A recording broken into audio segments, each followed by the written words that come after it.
And hello, everybody, and welcome to the Movie Pit Podcast. I am your host, Christian, and this is, of course, like I just mentioned, the Movie Pit Podcast, where we talk about all the latest breaking movie news that has come out throughout the week, and I wrap them up right here in one little nice, tidy little podcast for you guys. We have, holy crap, what a week. It looked like it was going to be a really slow week, and then all of a sudden, as the week rolled on, a bunch of trailers dropped, and then it just felt like a news dump yesterday, and it just was this crazy big thing where it was just like, that's nice. You don't have access to your computer to update, the Facebook page. That's fine. We're just going to release all of this movie news. So yeah. It's a pretty big week, so we're not going to waste any time. We're going to get right to it. As always, of course, if you listened to the podcast before, or if you haven't listened before, we always talk about the big noteworthy news items that came out after the podcast went up last week. We have only just a few of those news items. One of these we're just going to skip right. We're not going to. We're going to smooth right through it. Smooth? That's not the word I want to use.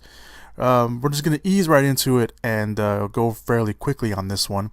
And that's that Jessica Chastain has said she's not playing the Shi'ar Empress Lilandra in X-Men Dark Phoenix.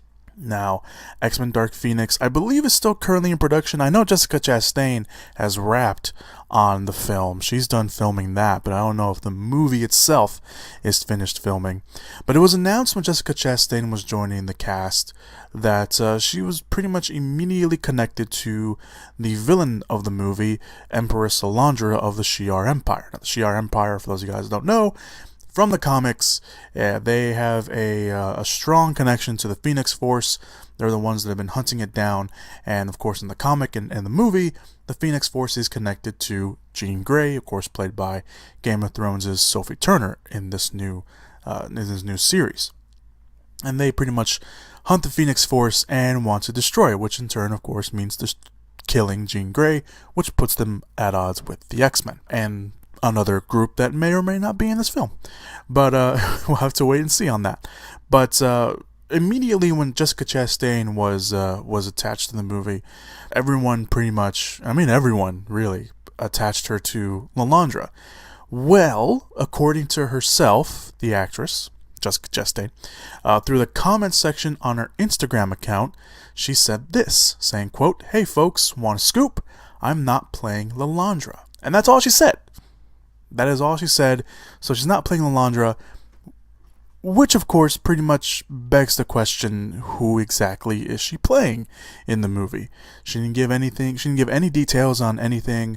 No one has been saying anything about the film either, about who she's playing. So we'll either have to wait until we see a teaser, which probably won't be for a while, but or sometime around Comic-Con next year. We'll probably find out before then, but if they manage to keep this a secret, we'll probably have to wait until then. Either way, having Jessica Chastain in your movie is a really good step because personally, in my opinion, Jessica Chastain is arguably one of the best actresses in Hollywood working today. So, that's just me. X-Men Dark Phoenix does have a release date of next year on November 2nd. So we're pretty sure, like I mentioned, we'll find out who she's playing. Probably not soon, but we will be finding out who she's playing somewhere down the line. Obviously, before the release date.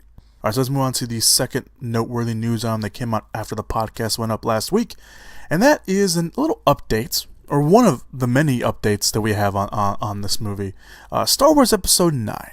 Last week it was reported that Colin Trevorrow, the director of Jurassic World, will no longer be directing Star Wars Episode 9, and the press release that Lucasfilm released made it sound like it was a mutual decision, aka creative differences. Although that wasn't the exact wording, but it was pretty much creative differences. And while at the time I said it wasn't too much of a big deal because directors leave projects all the time, it has become fairly more often within the Star Wars franchise that directors are having problems in leaving. Obviously, Phil Lord and Chris Miller were booted from the director's chairs for Han Solo with 3 weeks left in production, and reshoots still in the shooting schedule, and of course Lucasfilm and Disney brought in Ron Howard to take care of that. So, and at the time I was like, I have mixed feelings about this. At least it didn't happen when they were already started filming. However, it does put a damper on Star Wars Episode 9 because we'll probably have to wait a little longer because it was going to get delayed. And that is the case. That's a little tease on what we're going to talk about later. Also, another potential reason was that Trevorrow's last film, The Book of Henry, was very poorly received. And at that time, I thought, well, that would be kind of dumb if they fired him because of that. Because The Book of Henry, while yes, not a good movie, was not the worst movie ever, despite how some people feel online. So I was a little bit, I was split, because on one hand, it was a good thing that it was a mutual decision, and in the other, according to the press release, it sounded like there was no bad blood between the studio and him. However, that probably is not the case, because an update that came out after the podcast went up is that according to multiple outlets, Trevorrow was difficult to work with. And that comes from a source who is said to be closely familiar with production on Jurassic World and The Book of Henry. So this is someone that has worked with Colin Trevorrow in the past. Now, this person said this, quote, "During the making of Jurassic World, he focuses on a great deal of his creative energies on inserting his opinion. But because he had personally been hired by Steven Spielberg, nobody could say you're fired. Once that film went through the roof and he chose to do Henry, Trevorrow was unbearable. He had an egotistical point of view, and he was always asserting that," end quote. So that's a pretty big statement to say.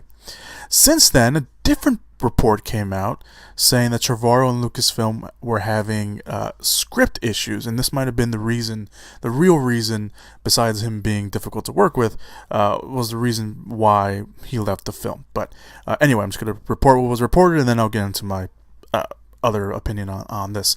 They were having script issues, and the relationship between director Trevorrow and Lucasfilm Kathleen Kennedy became unmanageable. So this might have been the actual reason why he was fired. Another source spoke with Vulture and said the reception from The Book of Henry and Trevorrow's personality could have been the reason why he was fired. So sources then said that, quote, "When the reviews of Book of Henry came out, there was an immediately conjecture that Kathy," apparently this person knows this person well enough, or Kathleen Kennedy enough to call her Kathy, "was going to dump him because they weren't thrilled with working with him anyway. He's a difficult guy. He's really, really, really," yes, they used 3 reallys, "confident, let's call it that," end quote. And then finally, as this report put it, quote, "veteran movie producer," end quote, added that Kathleen Kennedy is basically the big boss, or as this producer ended up calling her as well, the gatekeeper. If there is a bad relationship, she has no problem with putting them out. Obviously, we know that with, of course, Phil Lord and Chris Miller. Whatever the case, now that all this has come out, we don't know this is 100%. This is a one-sided story, and of course, multiple people talking about this. But Trevorrow himself has not come out to give his side, and he probably won't. I think that he probably won't. Again, I don't know how to feel about this. On one hand, I like Trevorrow. I like what he did in Jurassic World. I like what he did in his first movie, which was a indie movie called Safety Not Guaranteed, which ended up getting him the Jurassic World job.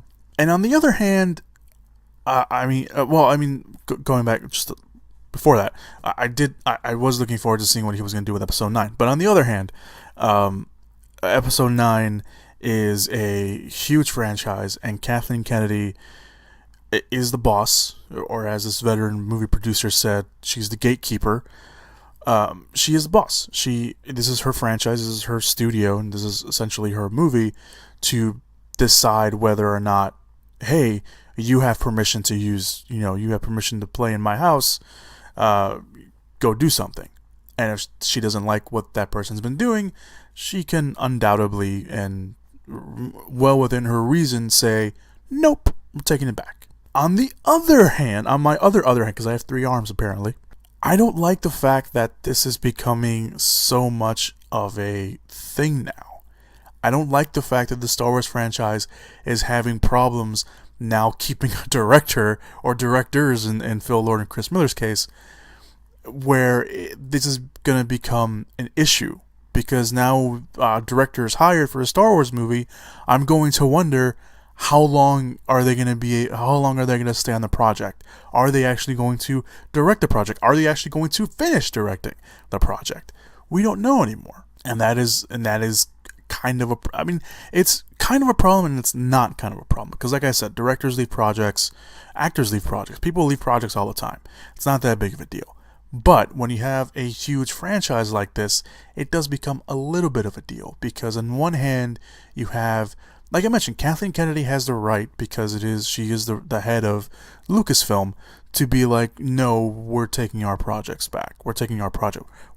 The ball we gave you, we're taking it back, and we're gonna go give it to someone else to play with. But at the same time, it's like, okay, well, why hire that person in the first place?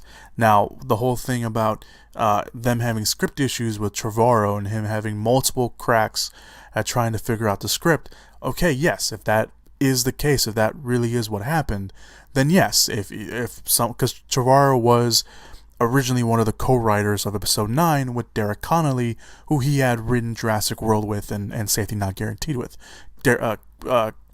Connolly is Trevorrow's writing partner. He's been with him for a while now. So they did hire Lucasfilm another writer, Jack Thorne, to come in and redo the script. I think it was a couple weeks ago or a few weeks back, which probably would have been the first sign, especially now that we know there were script issues. But I don't know. I mean, it's like on one hand, it's like, okay, like you hire these people because they're big names, and people are excited to see them potentially direct a Star Wars movie, whether it be a spin-off or whether it be an official episode. And then you just take it all away from them. Yes, you have the right to do that, but at the same time, it's like, well, if you didn't know what was going on, it's like. But again, I like the fact that this is happening before filming started, not like the Young Han Solo movie.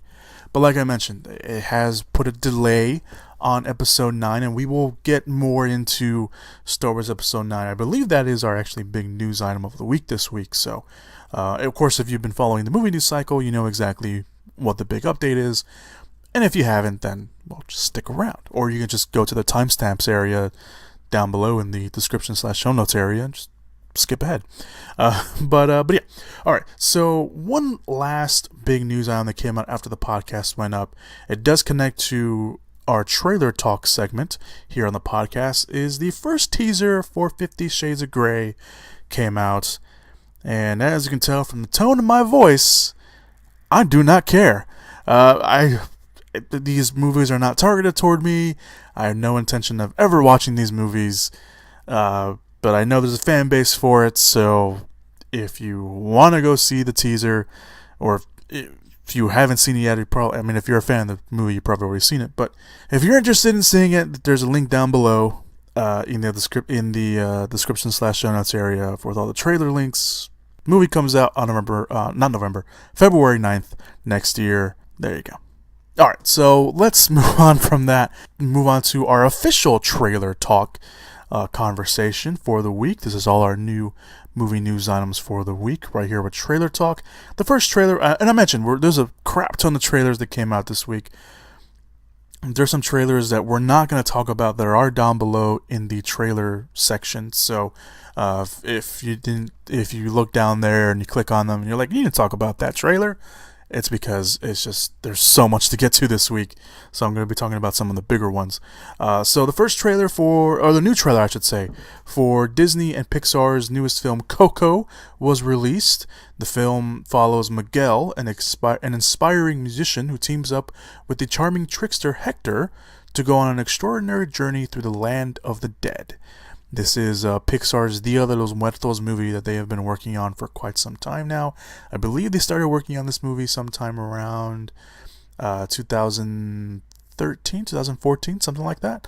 I could be wrong. I could maybe I'm about a year off on that, but that sounds about right. So they've been working on this movie for a while, and it's finally coming out. The teaser, the trailer, I should say. It's not a teaser. The trailer is fine. It looks fine. However, There is a better Dia de los Muertos movie out there. It's called The Book of Life. If you have not seen The Book of Life, I highly recommend you do.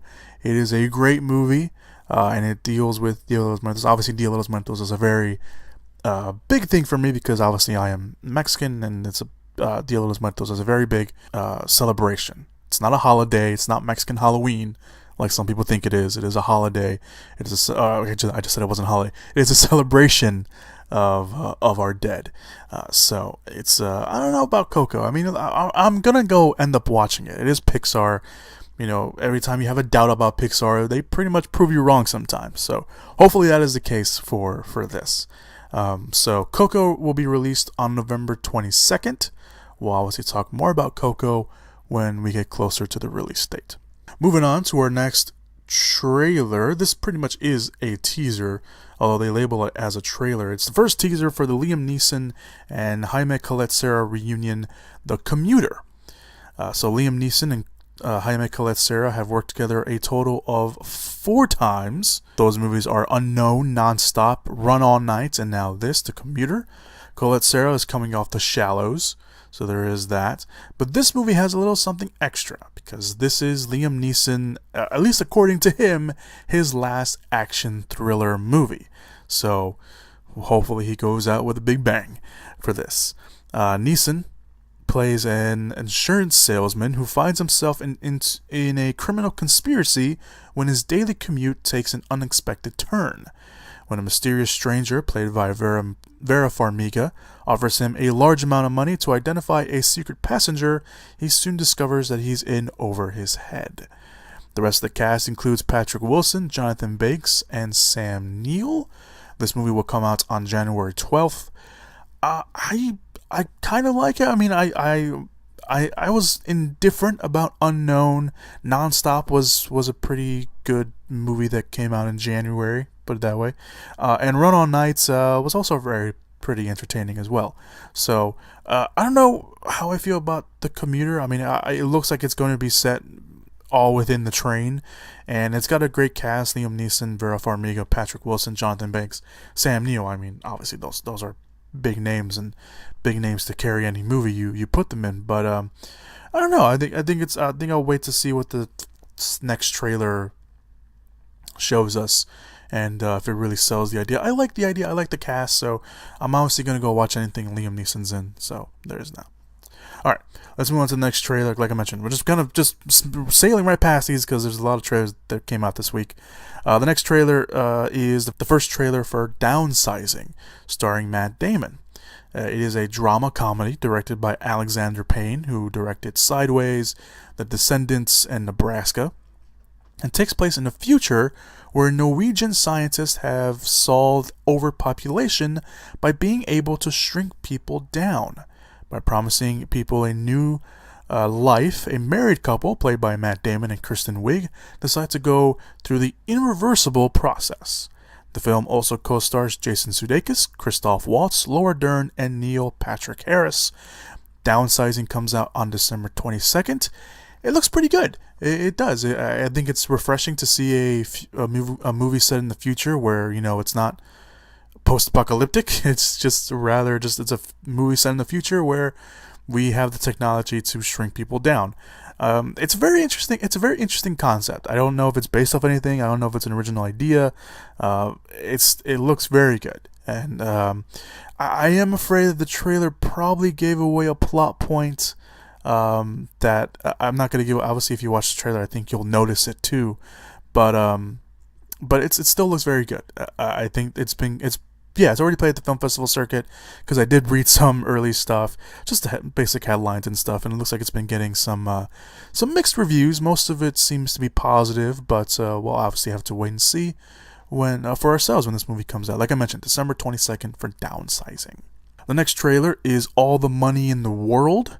Directed by Ridley Scott, the film tells the real-life story. This is based off a real event about the kidnapping of John Paul Getty III, played by Charlie Plummer in the movie, and his mother, played by Michelle Williams.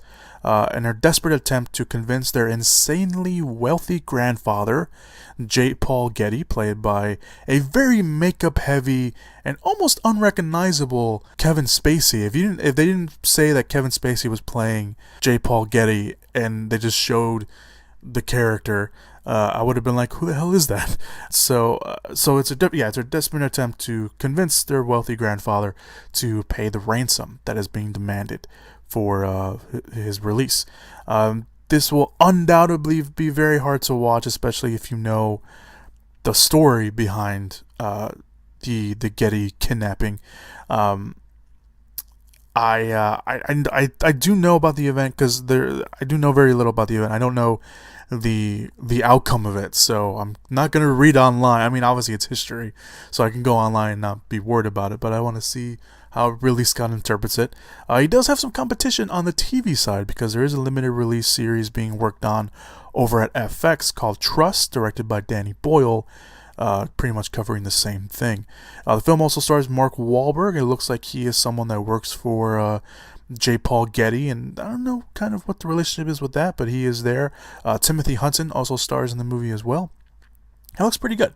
It does. The other interesting thing about the trailer is that they keep J. Paul Getty, they don't show his face until the very end of the trailer, where a reporter kind of asks him, how much money are you willing to pay for the release of your grandson? And he says none, and then he just kind of walks away. It's a very interesting story. If you don't know anything about it, I do recommend you read it. Again, I know very little about it. I remember reading about it, I just don't remember what happened at the end.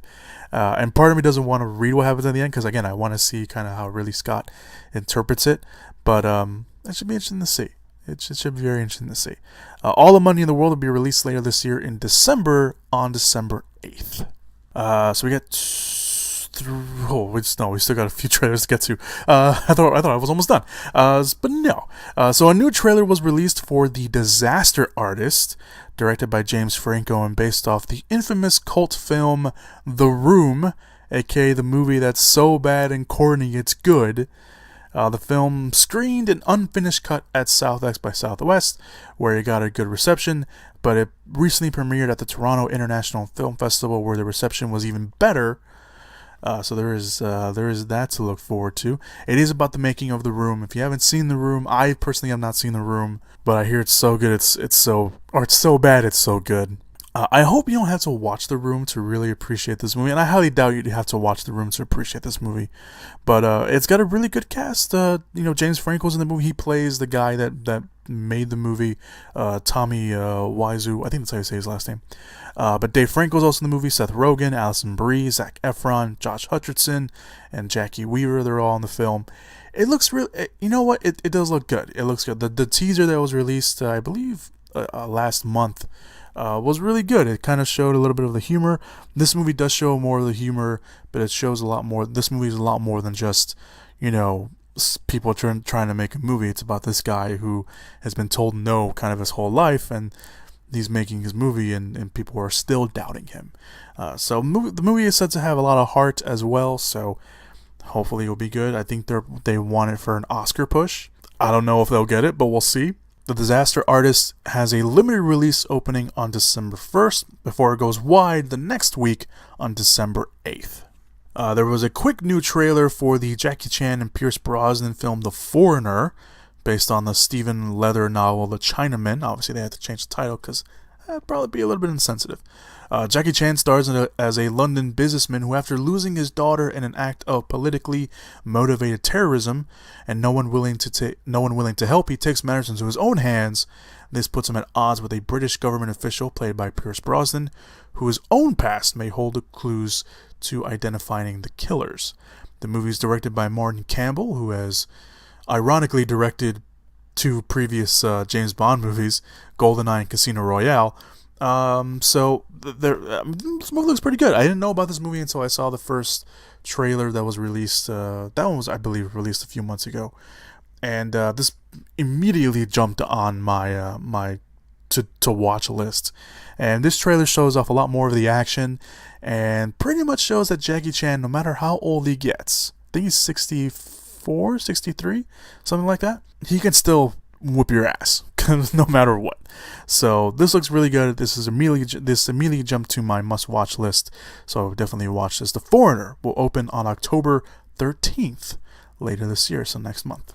Alright, so let's move on to the final two trailers of the Trailer Talk segment.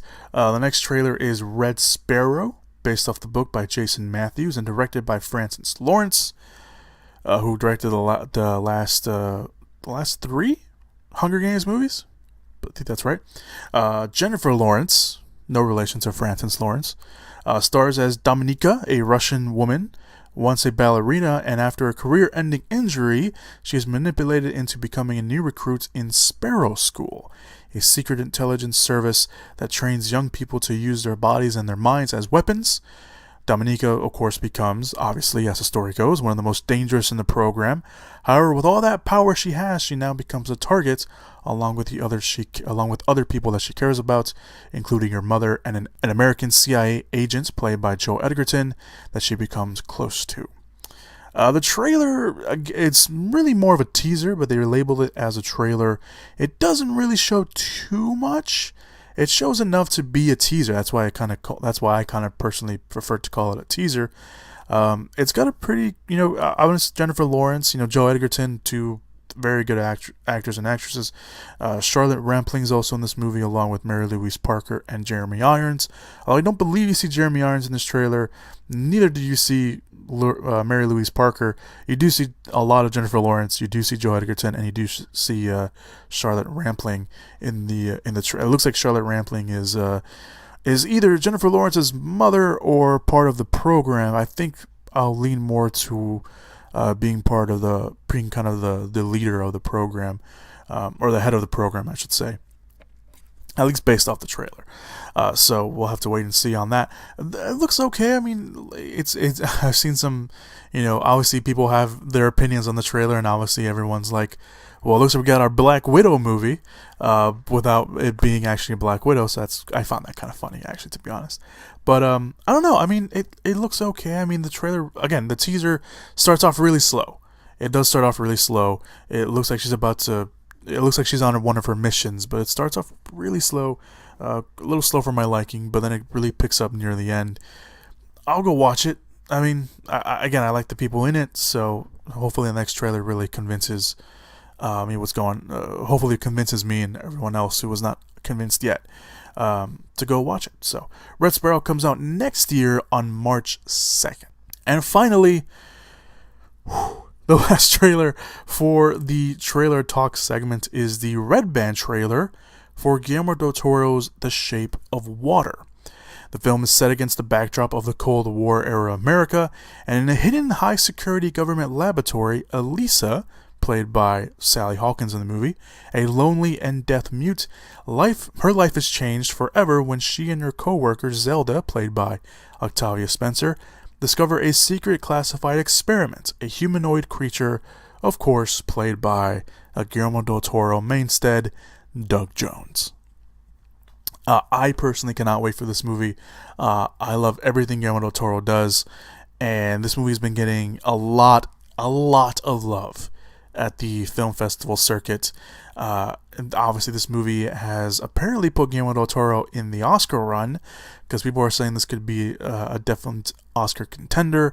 It even delayed Guillermo del Toro's next film, Fantastic Voyage, because people are thinking this is a Oscar contender. So the film does also star Michael Shannon, Richard Jenkins. It looks great. It really does. We get a better look at the humanoid creature, the monster in this Red Band trailer. So I can't wait for it. Again, I love Guillermo del Toro. I love everything he does. So I cannot wait for this movie. The Shape of Water comes out on December 8th. So be on the lookout for that. All right. Whew, that was a lot to get to. Again, there are trailers that I didn't talk about. I know it's hard to imagine, but there are trailers that I did not talk about that are down below in the description/show notes area if you want to go check those out. And links to all those trailers down below as well. All right, let's move on to this week's news items, finally. So the first movie news item we're going to talk about is a record-breaking movie in the box office right now, It. So the new Stephen King adaptation of It, which was very, very good. If you have not seen it yet, and you're a fan of horror or you're a fan of Stephen King, go watch it. It's a very good movie. Go do yourself a favor and go watch it. It's very good. Bring a bunch of friends with you so all of you can get creeped out and scared at the same time. It's very good. I wrote a non-spoiler review down below in my WordPress account, so you guys go check that out. It's very good. So anyway, the Stephen King adaptation of It is undoubtedly a box office smash. It's earned $123 million its opening weekend. Originally, reports said that it earned $117, but then Monday rolled around with the final count, and it was like, no, it made more money, $123 million in the box office.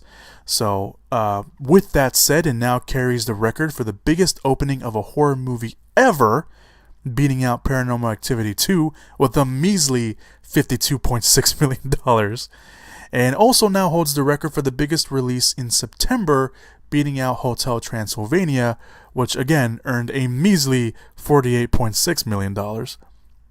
It didn't beat out the record though, because despite breaking the record for biggest R-rated Thursday pre-show, it didn't break the box office record because Deadpool still remains the highest grossing rated R movie at $132.4 million.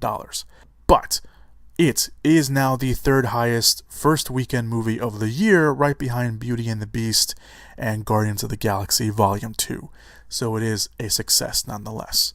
Now, some of the reports from these box office, income do mention, I guess it's something that should be noted, its success could have probably been more bigger if the recent hurricanes in Texas and Florida, and of course everywhere else, weren't as bad as people had predicted.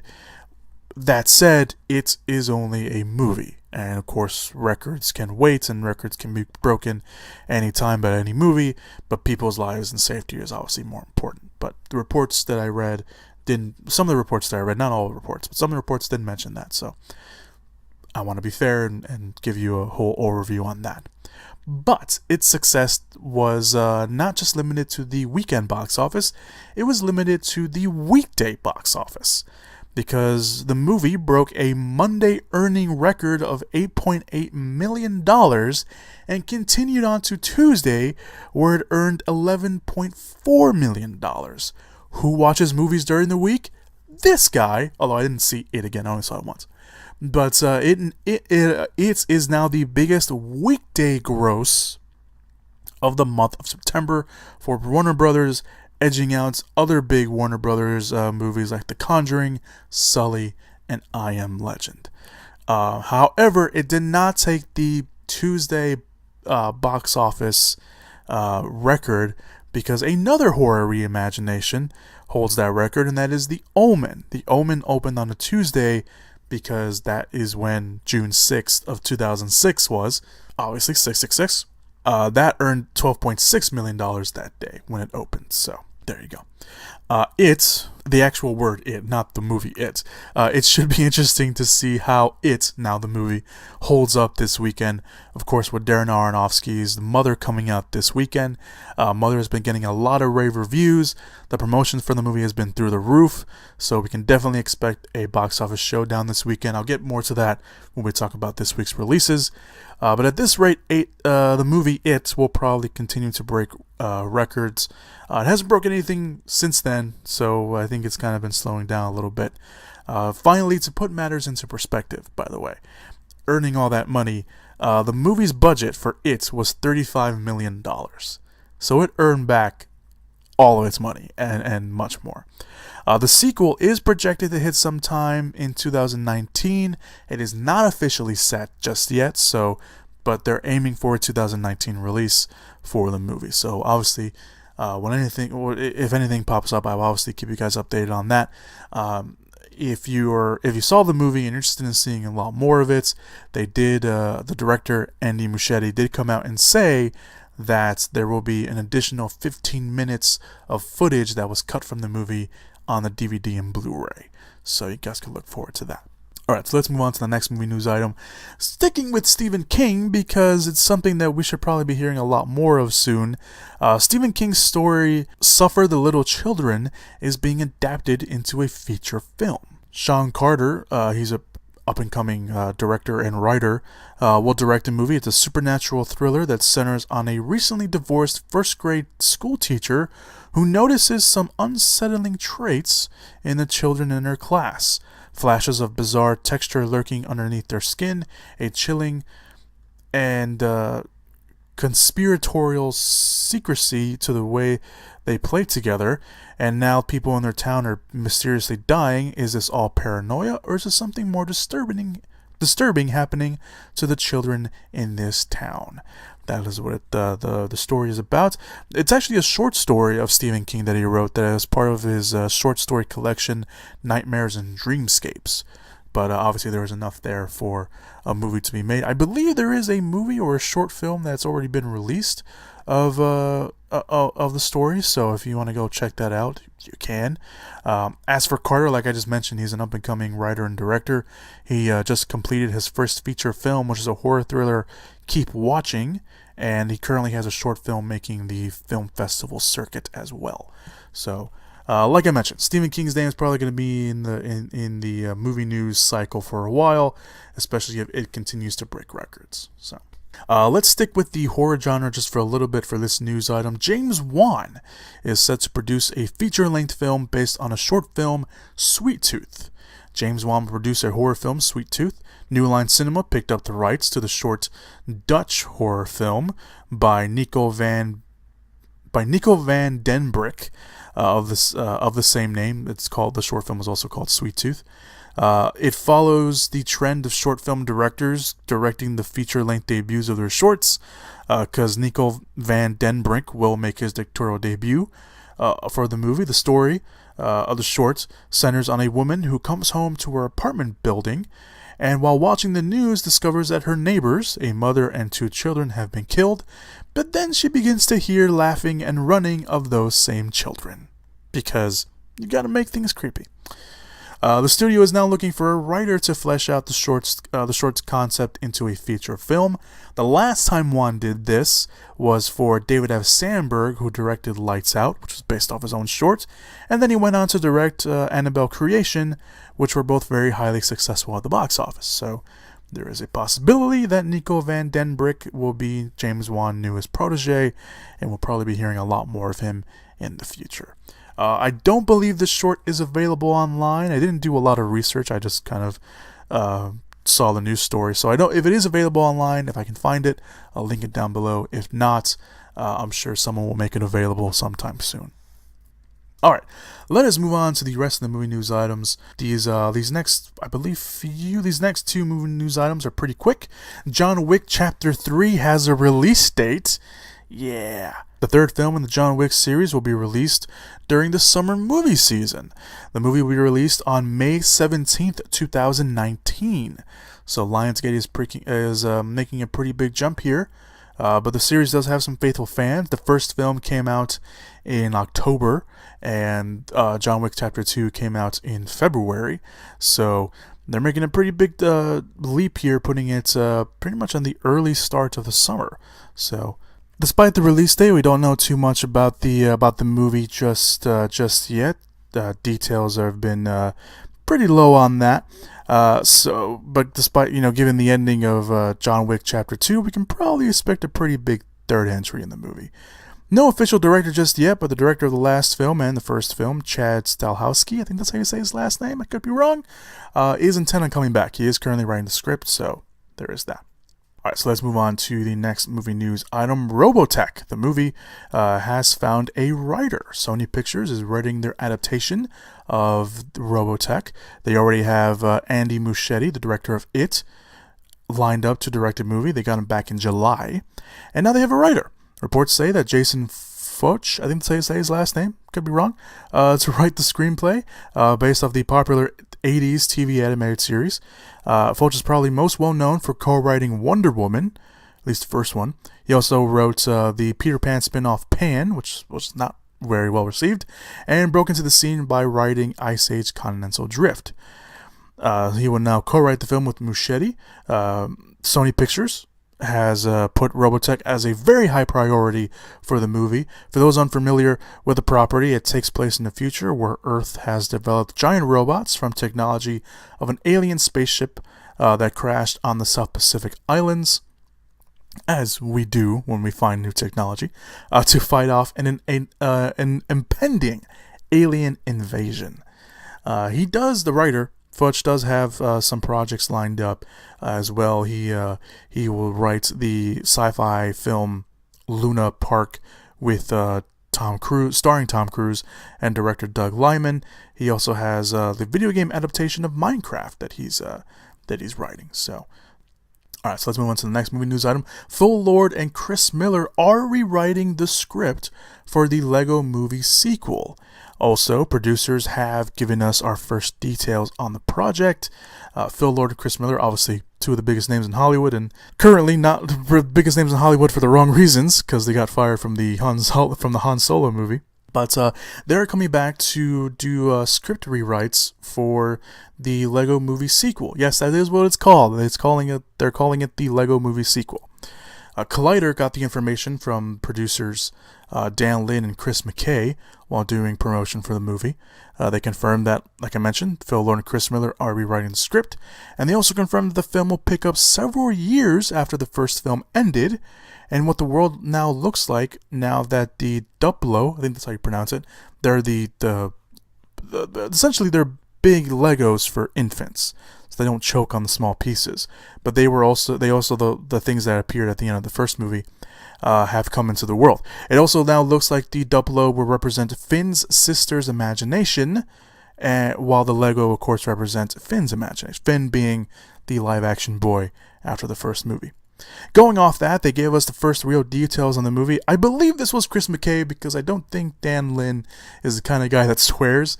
He has not been known to swear in interviews, so this is definitely Chris McKay talking for this. He says, quote, "What's different and similar about gender?" So the movie will be talking about gender.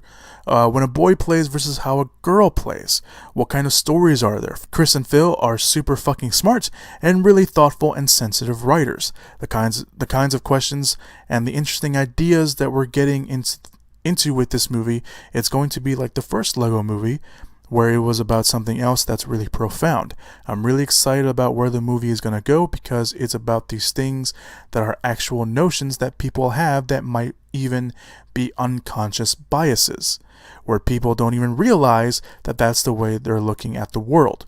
You can do that in a movie like this and still have it be a great musical with fun songs and have action and all the other crazy things that we're going to get into with that movie. It's going to be a really special movie, end quote.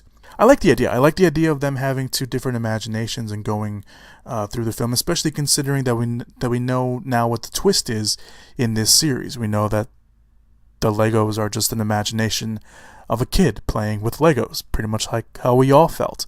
And now we have this new imagination coming into the world of a girl imagination. So it should be interesting to watch. The Lego Movie sequel does have a release date of February 8th, 2019, and has a new director in Mike Mitchell, who directed Trolls last year. He's stepping into the director's chair. Daniel Day Kim has joined the Hellboy movie in the role that Ed Shenkren dropped out of. Now, a few weeks back, Ed Shenkren, I think that's how you say his last name, dropped out of the reboot of Hellboy after finding out the role that he had signed on to play was that of an Asian American descent. Shenkren made a statement that basically took a stand against whitewashing, I don't know what the hell that was, whitewashing in Hollywood.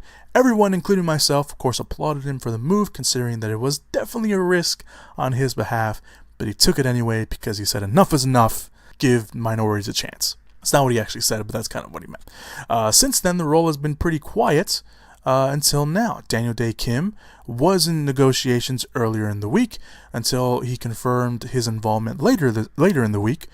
I believe yesterday or a couple of days ago, where he confirmed his involvement. He will be playing the character of Major Ben DeMio. Can say his last name, a rugged military member of the Bureau of Paranormal Research and Defense, who, due to a supernatural encounter, can turn into a jaguar when angered or in pain. Should be interesting to see in the movie. Daniel Day Kim was up until recently part of the CBS series Hawaii Five-0. He was also, of course, in Lost and a bunch of other shows as well. But yeah, he's now joined the cast. It looks, it's a pretty good, solid decision. Obviously, people giving minorities a chance finally opened up Hollywood's eyes, at least for the moment. So we'll see. Baby steps. Obviously, also the character is Japanese American in the comic. Daniel Day Kim is Korean American in real life. So baby steps. Baby steps. But of course, Daniel Day Kim is a very solid actor as well. He'll be able to nail it out of the park as well. So I have no worry about Daniel Day Kim not doing the role justice. Neil Marshall will direct the movie. He's directed Dog Soldiers and The Descent and a few episodes of Game of Thrones. The cast includes David Harbour from Stranger Things as Hellboy, Ian McShane as Hellboy's adopted father and mentor Professor Broom, Mila Jovovich from the Resident Evil franchise as the villain of the movie, Sasha Lane from the hits indie film American Honey as Alice Monahan, a woman saved by Hellboy from fairies who managed to keep some of their powers, I should say. And recently, besides Daniel Day Kim, Penelope Mitchell has also joined the cast as a witch that has a history with the villain in the film. Hellboy has begun filming already and now also has a release date. Finally. It's just going to be a tiny bit longer than we thought. Hellboy will be officially released on January 11th, 2019. Also, we got our first looks at David Harbour as Hellboy this week. Got two pictures. We got one black and white and one in color. The black and white has David Harbour in the trademark trench coat. Of course, in the Hellboy makeup, obviously. And it looks good. It looks so good. He looks so fantastic in that. The black and white, it makes it kind of creepy when you kind of look at it. But the colored version where we see him, in, of course, in all red and everything, he looks fantastic in that. If you take a very quick glance at it, it looks pretty much like Ron Perlman's Hellboy, but obviously they have to make him look like the Hellboy character. So no matter who you put in the makeup, it's gonna look almost like Ron Perlman. But this one, he looks a lot more. He looks a little bit more thinner. He looks a little bit more leaner. He's got some muscles going there, and he looks a little bit more scarier. I'm not gonna admit, he looks a little bit more scarier. Not a lot of differences really. He has a little bit longer hair. The stone arm from the comic and from Guillermo del Toro's adaptation of Hellboy looks a little bit different. He does have the big arm, but from the first photo, it looks like there's almost like a metallic or like golden tint to it. So I don't know what's going on with that. Maybe it was just the way the lighting was. I don't know, but we'll have to wait and see, obviously, when we see more of that. The film, like I said, the movie is currently filming, has a release date January 11th, 2019. Definitely look forward to that. So if you want to look at the pictures yourself, there are links down below, so you guys go check those out. Alright, so let's move on to the next movie news item. Tim Miller is confirmed, ? For the new Terminator film. This movie news item has been kicking around since the beginning of the year, and I guess it's finally been confirmed, maybe? Tim Miller, like I mentioned, directed Deadpool, will maybe be directing the new Terminator film. It was rumored earlier this year that he was being eyed to direct, and then picked up steam, I believe, a few months ago, where it looked like it could finally happen again. And according to a tweet from Skydance Productions, or Entertainment? Something like that. From Skydance. They're the ones that currently own the rights to the Terminator movies. They are holding an exclusive event with James Cameron and Tim Miller, where they will be having a special screening of a 3D screening of Terminator 2. And the big thing is in the wording of the tweet, saying this: join filmmakers James Cameron and Tim Miller on the Paramount lot for an exclusive conversation with the Hollywood Reporter's Matt Belloni about their collaboration on the upcoming Terminator. So with that wording, we wouldn't be wrong to thinking that Tim Miller is officially signed on to direct the movie. Now, no official confirmation has been made, but this pretty much looks like he's directing the movie. So we can pencil in Tim Miller as the director of the movie. Apparently, they're going to start filming in March of next year. Arnold Schwarzenegger said he's already coming back. He's the one that broke the fact that the movie's going to be filming in March, so we'll see what's going on with that. I like Tim Miller. I like what he did with Deadpool, so we'll see if he can bring some of that to the Terminator. We'll see. It's going to restart the franchise again. James Cameron is more involved. He's going to be a producer on this movie. Probably not a hands-on producer because he is going to be busy with the Avatar movies, but he's going to be a part of it this time. So we'll see. We'll see what happens. There's no official confirmation yet. Once that happens, I will definitely let you guys know. And it's official, folks. Claire Foy is the new Elizabeth Salander in the Girl with the Dragon Tattoo remake? Not really remake. Reboot? Yeah, it's a reboot. Although they're not doing the Girl with the Dragon Tattoo, they're doing something else. So anyway, Claire Foy. She is the new Elizabeth Salander in the Girl in the Spider's Web movie. Deadline confirms that Foy from the Netflix show The Crown is the new Elizabeth Salander. The movie will be directed by Fede Alvarez, who of course directed Evil Dead, the Evil Dead remake, and Don't Breathe. He's directing the movie, and like I mentioned, it's essentially a reboot of the franchise, even though it's technically actually the book that it's based off is technically a sequel to the Girl with the Dragon Tattoo franchise. The 3 books that they were already made, but whatever.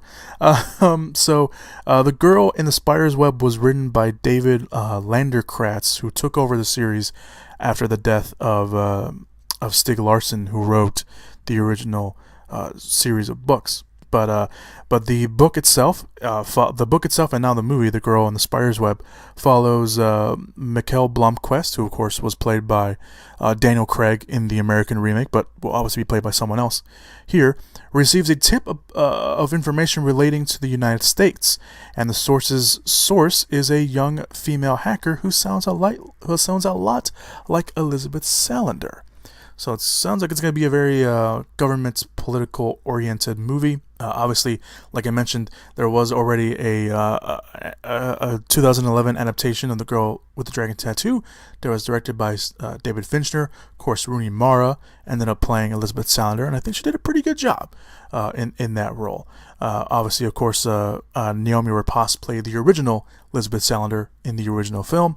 The role of Elizabeth Salander was apparently very highly contested affair. Scarlett Johansson was at one point looked at or eyed for the role. Of course, and ended up going to Claire Foy. I almost said Elizabeth Foy. Claire Foy in the movie. So it should be interesting to kind of see how all this works out. Filming is apparently expected to begin shortly, because apparently it has a release date of October 19th, 2018. So they're filming very soon to get this out by next year in October, almost practically a year, a little bit more than a year now. Although Fede Alvarez does work pretty fast. He does film movies pretty fast and very, very good. So I am not worried about that. So yeah, Claire Foy, our new Elizabeth Salander. I have not seen The Crown. I actually have not seen anything Claire Foy has been in. I don't think I've ever seen anything that she's been in. But she has been eyed for the role for a while. She was eyed back in May.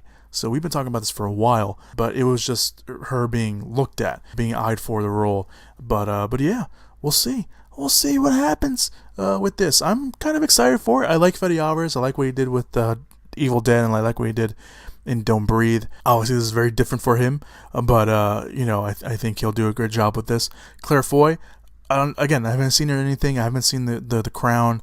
I know a lot of people have seen The Crown, so hopefully she does a really good job at this. We'll probably be hearing a lot more casting updates on this since they're going to be filming soon, unless they have a cast ready and they just wanted to announce her first. I don't know. We'll see. We'll see what happens. Moving on to the DCEU portion of the podcast. The Nightwing director speaks on his approach for the film's action.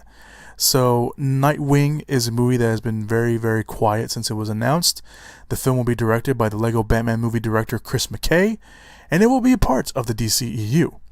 Now, with the Lego Ninjago movie coming out, Chris McKay has been making the press rounds. Of course, we talked about it earlier with the Lego movie sequel, and he talked about the movie for the first time. Not only that, it sounds like he's making some pretty big promises.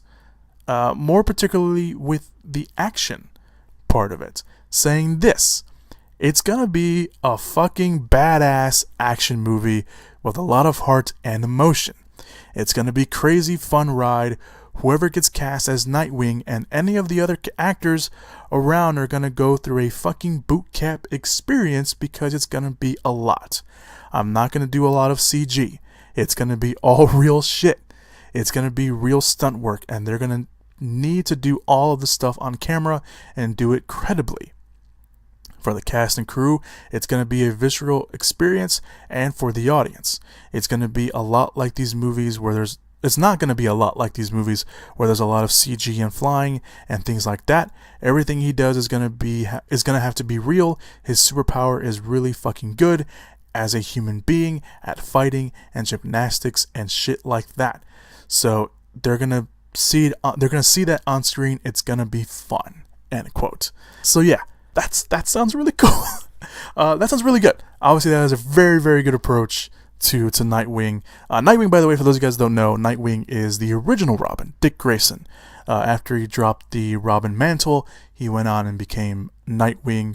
And he has helped Batman in the past with Gotham City, but Nightwing has his own story. He has his own little city that he protects. So it's going to be really, really cool to kind of see him on the screen. And now knowing that, now seeing that, that this description of how he wants to do the action, he did go a little bit more into like kind of the basic stuff. You know, he wants to take the story of Dick Grayson from zero to hero and being all this stuff. That's fine. But the action stuff, this is the part of the quotes that really stuck out to me, that he wants to do this. This sounds pretty badass, and I want DC and Warner Brothers to start working right now on getting this movie out. Chris McKay did briefly talk about this movie before, but this is kind of the first time he's really opened up about what he wants to do. He did say that they're taking their time with the script because he wants to get it right. On that respect, I fully commend him on doing that. Nightwing is a very popular character. It's a character that a lot of people care about, and to just speed into production on it would just be really dumb. But there you go. When it comes to the DCU lineup, obviously we have Justice League coming out in November. Aquaman just finished filming for, I believe that comes out next year. Yes, it does come out next year. Shazam will start production early next year with David F. Sandberg set to direct that movie. Suicide Squad is aiming to start filming next year, as is probably Wonder Woman 2, because they already have a release date for December 2019. Wonder Woman. Suicide Squad 2 does not have a release date. But they did get a director in David O'Connor last week, so we'll see how that works out. So that's all we have right now at the moment. I'm really hyped up for Nightwing now. At first I was like, it's whatever. I saw the Lego Batman movie. He knows the Batman history and lore and all that stuff. He is a comic book fan. He is a Nightwing fan, so I knew he was going to treat it with respect. But just hearing these comments, this has immediately jumped to my highly anticipated movie list. So we'll see. So we'll see what happens with that. Alright, so let's move on to the final news items of the week, finally, at least at the time of this recording. And they're going to share the big news items of the week because these are two very big news items. Patty Jenkins is officially back to direct the Wonder Woman sequel.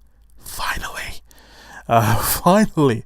Variety broke the news that Jenkins will once again return to direct Wonder Woman after breaking the news that Jenkins was working on the script with DC head Jeff Johns a few months ago. But according to The Hollywood Reporter, it was an unusually lengthy and tough negotiation, with one source saying it was challenging. But Jenkins will come back to co-write, direct, and produce the sequel. The deal does make Jenkins now the highest paid female filmmaker in history, although the exact number is not given, but it is from reports saying it is in the high seven figures, which is anywhere between $7 to $9 million, and she will get back end, which is aka box office money. She will get a small portion of the box office for her troubles, I guess, if you want to call it that. To put it into perspective, Jenkins was paid $1 million to do the first film, and the highest paid female director before Patty Jenkins was Nancy Myers. She was paid $5 million. So there is that. So Jenkins will now direct a movie. She is going to co-write the movie. And a little bit update on who's going to co-write it with her. Besides Jeff Johns, Jenkins has bought in Jenkins and the studio. And I say Jenkins because I'm pretty sure Jenkins had some say in this. Dave Callahan will join Patty Jenkins and Jeff Johns to write the script. Callahan has been in Hollywood for a while now. He wrote Doom. He was at least one of the writers on Doom. He wrote the first Expendables movie, and since then has been getting story and character credits. Since then, he has a story credit for Godzilla, and he's also currently writing the scripts for Zombieland 2. He worked on the Mortal Kombat reboot, and he worked on the Wolfman reboots for Universal Pictures' Dark Universe that they're doing. And the reason I say that Patty Jenkins probably bought him in is because before Patty Jenkins was officially signed on to do Wonder Woman, she was working on an adaptation of a Joe Nesbo novel called Jackpot, which was, again, supposed to be her next film before she signed on to do Wonder Woman. And she was working with Callahan to write the script on that, so I assume she kind of just bought him in to be like, hey, we're working together, we have a good working relationship, bring him on over. So that's the case. No plot details are given at the moment for the sequel, but Jenkins has been very adamant, says she wants to move the action up in time to the Cold War here in America, and even saying that, yes, just maybe, we may be seeing the Invisible Jet make an appearance. We'll see. We'll see what happens. Wonder Woman 2, like I mentioned, does have a release date for December 2019. December 13th, to be more specific. And finally, the big news item of the week, at least at the time of this recording, it's already a packed podcast. I'm not adding any more movie news. J.J. Abrams is returning to the Star Wars franchise to co-write and direct Star Wars Episode 9.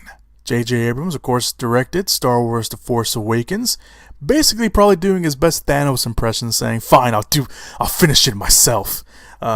He will come back to direct and co-write the movie. The news comes, of course, after Colin Trevorrow and Lucasfilm released a statement that Trevorrow will no longer be directing. Why did my voice get so high? Star Wars Episode 9. There were rumors that swirled that Star Wars The Last Jedi director Rian Johnson could possibly take over the director's chair, but Deadline reports that he didn't want the job. I said at the time that he would have to immediately go to work on Episode 9 after finishing The Last Jedi, which he probably wouldn't want to do, so there is that. Disney and Lucasfilm released a statement saying this: J.J. Abrams, who launched the new era of Star Wars with The Force Awakens in 2015, is returning to complete the sequel trilogy as a writer and director of Star Wars Episode 9. Abrams will co-write the film with Chris Terrio. So there is that. That's a new tidbit.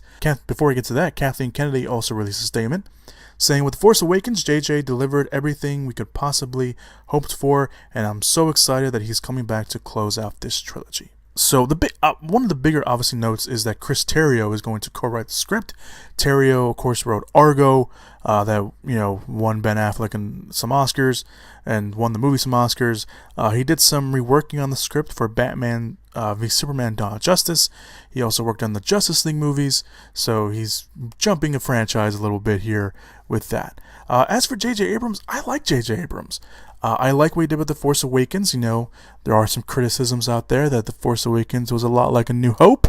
But, again, knowing that Kathleen Kennedy is the gatekeeper, quote-unquote, and that, she wants things done a certain way, and it didn't seem like there was any problems with J.J. Abrams and Kathleen Kennedy during production. So, obviously, he knows how to work with her and everything else. He knows how to work the lines. So, that's the case, bring him back. You could make the argument that maybe, you want a director that wants some pushback, or they should have gone with someone new, someone fresher, a new face, or someone else. That I can see that argument as well. But J.J. Abrams is who we got. I like J.J. Abrams coming back. I think it'll be really cool. Also, that being said, like I mentioned it last week when we talked about Colin Trevorrow. I teased it earlier. Production on Star Wars Episode 9 has been pushed back, which means the release date has been pushed back. Star Wars Episode 9 originally was going to come out on May 24th, 2019. It will now come out on December 20th, 2019. So it's still coming out 2019, been pushed back from May to December. Reasonable move. Obviously, we don't want a rushed Star Wars movie. No one wants a rushed Star Wars movie. No one wants a crappy Star Wars movie. So I like the move. I think it's a good move. Gives J.J. Abrams more time to prep, and it basically pretty much makes Star Wars now a holiday movie for everyone, because all the movies have been coming out now in December. So originally the Star Wars movies were summer movies. They were May movies. Now they're December movies, which I'm okay with. They're still going to make a crap ton of money. Doesn't matter when it comes out. It's still going to make a crap ton of money. Alright guys, that is all the movie news that came out this week. I told you, it was a big week this week for movies, for movie news. And I'm sure that there will be some movie news items that drop after the podcast goes up, which is fine, I guess. I'm okay with that. It happens. We can put this under some really interesting news. Jamie Lee Curtis is coming back to the Halloween franchise. So it turns out that Jamie Lee Curtis will return to play Laurie Strode in the new Halloween film that's being made. It will be directed, of course, by David Gordon Green. And first of all, before you ask, yes, it is very weird, the fact that Halloween Resurrection essentially killed off her character. However, David Gordon Green's Halloween looks to continue the story from the first two Halloween movies, ignoring the rest of the series. So it would make sense that her character would be back. How she factors into the story will be a whole other issue. But this is the first sign of any casting being made so far. Jamie Curtis coming back to play Laurie Strode. She herself has admitted that this will be the last time that she would be in the Halloween franchise, so we don't know if she will be receiving the same fate as she did in Halloween Resurrection, or if she will be playing, or if they will write her off, or we don't know what's going on, but she will indeed be in the Halloween movie. Also, Blumhouse confirms the release date for the Halloween film. They have said multiple times in the past, Jason Blum, who runs Blumhouse Productions, I should say, has said many times in the past that he does intend on getting the Halloween movie released next year. Hopefully that is the case, because they have just given it a release date. October 19th, 2018 is when we'll be getting the new Halloween film. Filming is expected to begin this fall, so it is very, very realistic that they could get that movie out in time. Also, David Gordon Green, who will be directing the movie, will be co-writing the movie with Danny McBride. Yes, Danny McBride. And they've said that they are going to do it very low budget. Obviously, Blumhouse is known for their low budget movies. They're going to be doing that. Sounds pretty cool. Also, John Carpenter, the director of the original Halloween, series creator, pretty much, says he wants to score the film, which, if that's the case, then I say let him do it. This is pretty big news, and I didn't think there'd be any more big dropping news, so I was very wrong. So back to our regularly scheduled podcast. But yeah, so let's get to this week's releases. Actually, no, before I do that, I gotta do some plugs. Gotta plug some guys. Gotta plug some things for you guys. Trailers down below in the description / show notes area. Everything else down below. WordPress account for all my written reviews. It's going to be a busy weekend this week. We got 2 big movies coming out. Instagram, Twitter down there. Some links to some stuff that I didn't talk about. There was a new Blade Runner 2049 short prequel that came out that focuses on Dave Bautista. The first looks at David Harbour as Hellboy's down there, like I mentioned earlier. John Carpenter directed a music video, kind of almost like a short film as well, for Skrein.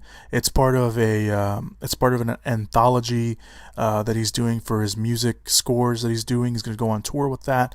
There's more information online for that if you want to go check it out. But he directed this short film that's really, really cool. It's basically the music from Skrein. It's a really cool short. Highly recommend you go do it. He directed it himself.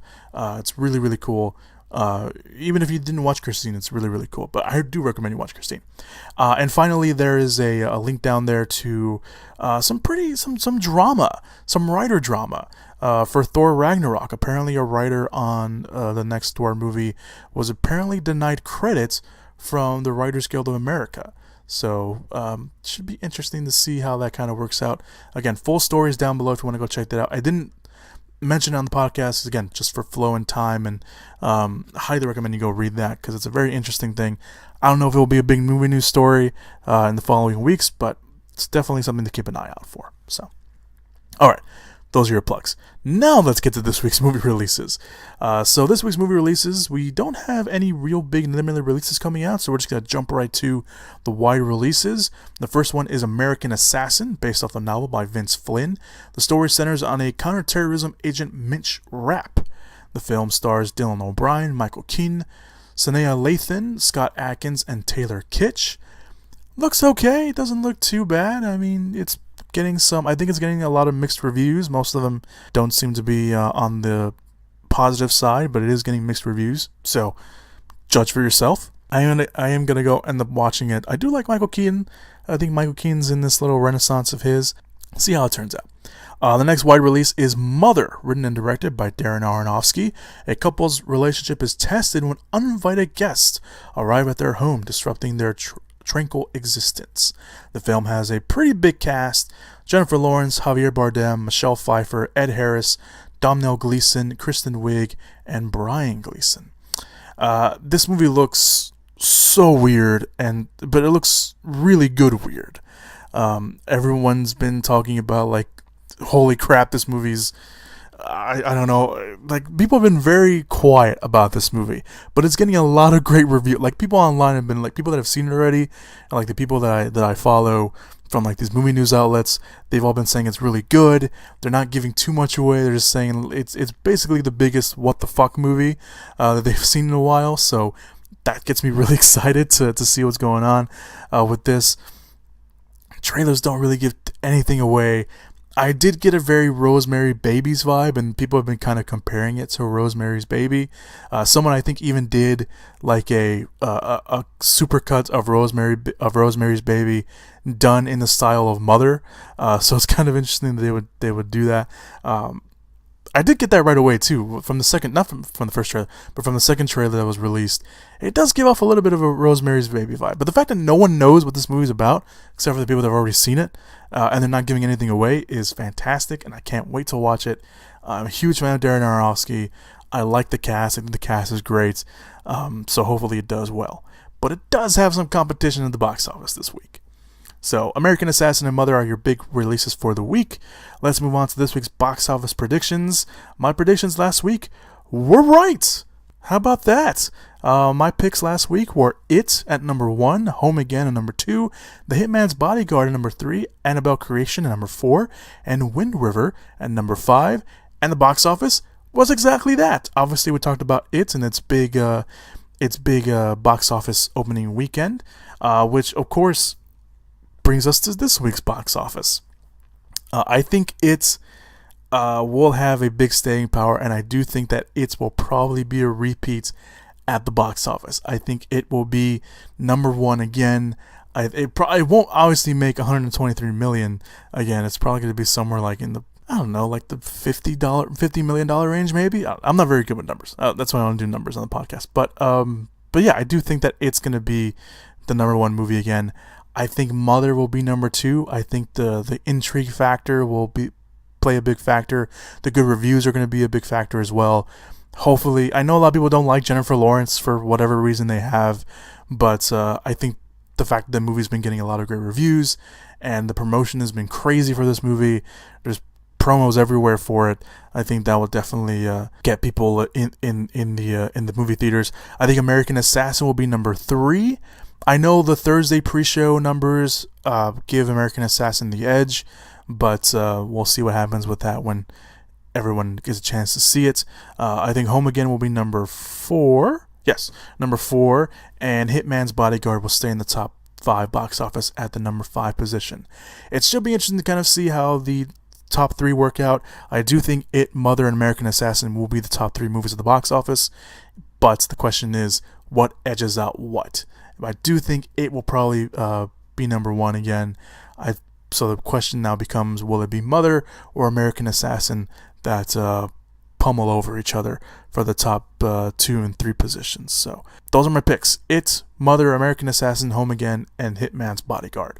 I do expect a bit of a shakeup in the top 3, but we'll see what happens with that. Holy crap. Okay. Podcast is over. Thank you guys for sticking with me for this what seemed like a long podcast because of all it's very, very dense with all the movie news items. I want to thank you guys for listening. Thank you guys so much for supporting the podcast. Whether you're listening on iTunes, if you're not listening on iTunes, or if you're listening on iTunes, you can avoid this next part.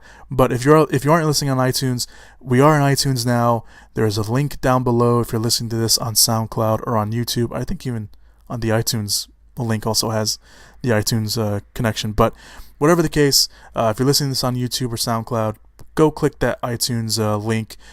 Go subscribe. Leave me a review and rating, and it really helps me out on iTunes. I just really appreciate it. If you leave a review, I will read your review here on the podcast. Give you a little shout out. I really appreciate that. That would help me out. If you're on YouTube and SoundCloud, let me know what you guys think. Whether in the message form, in the comments. I really want to hear from you guys. What was your favorite news item of the week? What are you looking forward to? What are your thoughts on it? If you saw it or whatever else you guys just happened to see this weekend. Yeah, there was a lot, guys. There's a lot of movie news.